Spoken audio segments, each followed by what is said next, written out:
худалдааны тэр эдийн засгийн ашигасаа гадна худалдааны олон улсын харилцагчдын тоог нэмэгдүүлэх ийм бодлогын шийдэл бас байгаад байна.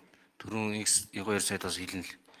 За тэгэхээр нэгэнт бодлого юм бол тэгвэл Монголоос гаргаж байгаа бүтээгдэхүүнийг, масс бүтээгдэхүүнийг одоо бид нар жижиг дунд үйлдвэрлэл маань хэдийгээр энэ өндөр эрсдэлтэй гэж үзсэн боловч бодлогын шийдвэр гаргаж байгаа учраас бодлогоор та бүхэн аваач гэдэг асуудлыг тамир байгаа юм.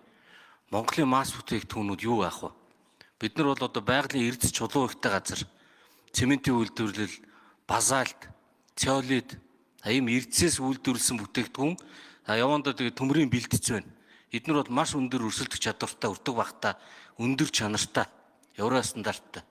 Энийг хоош нь гарах гэхээр зэрэг ийм лабораторийн хил гайлын процедур яриад юусоо болдоггүй. Тэгээ тэрийг тийм хүн зурдлаа юу та зүгээр нэг юм техник стандартын юм шиг шалтгаанаар миний харж байгаагаар бол ингээд хориг тавиад иддэг.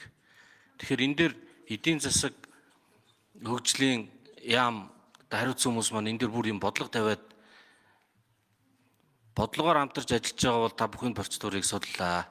Одоо бол Орос улбаны улс жишээ нь Белорусаас, Казахстанаас цемент аваад тэгэл Европын хэсэгтээ эргэлжээ таавсан Сибирлүү зөөгөөд өнгөрсөн жил цемент хэрэглээ нэлээд өндөр өссөн юм байна л. Тэгэхээр энэ бүс нутагт нь ядаж ойрхон хажууд нь байгаа юм дээр Монголын бүтээгдэхүүнүүдийг оруул гэдэг ийм зүйлийг тамир байгаа. Ингэж л бодлогын хувьд бол жинхнээсээ хэрэгжих байх. Тэр ийм масс материал, барилгын материал, чулуун, эрдэс чулуулгын ийз, төмөрлөг, хар төмөрлөг энэ рүү бол ерөөсөө монголчууд өөрсдийгөө голох хэрэггүй. Энэ тэртээ тэргээс хойр нь бий болцсон. Хүчин чадал нь илүүдсэн. Цаашдаа нэмэгдэнэ. Технологи нь өндөр, өртөг нь бага. Оросын өөрсдийг нь хамтсан төмөр замтай. Тэгээ бодлогоор хамтрах гэдэг бол энийг бас зөрүүлж оруулах. Тэгээ масс экспорт хийх нь манай үндсэн чиглэл байна гэж бодож байгаа. Тийм ажил хэрвээ энэ 3 жилд хийгдэхгүй бол цаашаа үргэлжлүүлэх нь бол ач холбогдол гэж бодож байна. Зөвхөн жижиг дунд хөнгөн үйлдвэрлэл хүнсээр бол манай талд хүртэх ашиг нь бол урт хугацаанд бол тийм өндөр биш лах гэж бодож байна. За баярлалаа.